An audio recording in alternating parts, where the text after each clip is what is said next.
अरे केहू पढ़ल पटना दिल्ली कैले इलाहाबाद तैयारी, गौवा आके भैंस चरावे केहू बेचता तरकारी।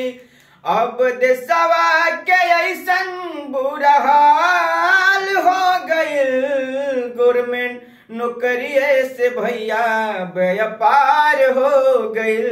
अब देशवा में सभे बेरोजगार हो गइल, अब देशवा में सभे बेरोजगार हो गइल। दिलावा में ठान के निकलला दुआरी, जाइब करे इलाहाबाद तैयारी, जाइब करे इलाहाबाद तैयारी। तोहरा के माई बना के दिहली घाटी, आके जा मिले लागल प्रशासन के लाठी। अरे तोहरा के माई बना के दिहली घाटी, आपन हक मंगला पर शासन मारे लाठी।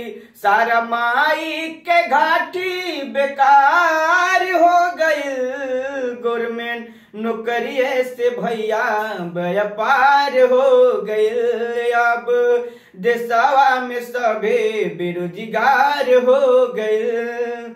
एक एक रुपया माई लगावा छुपैली, तोहरा के पढ़े खातिर हपते पेठैली, तोहरा के पढ़े खातिर हपते पेठैली।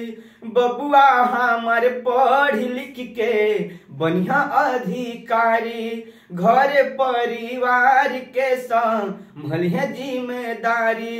सारा माई के सपना नकार हो गइल, गवर्नमेंट नौकरिये से भैया व्यापार हो गइल। अब देशवा में सभे बेरोजगार हो गइल, ई बेरोजगारी महेंद्र के साथ हो गइल।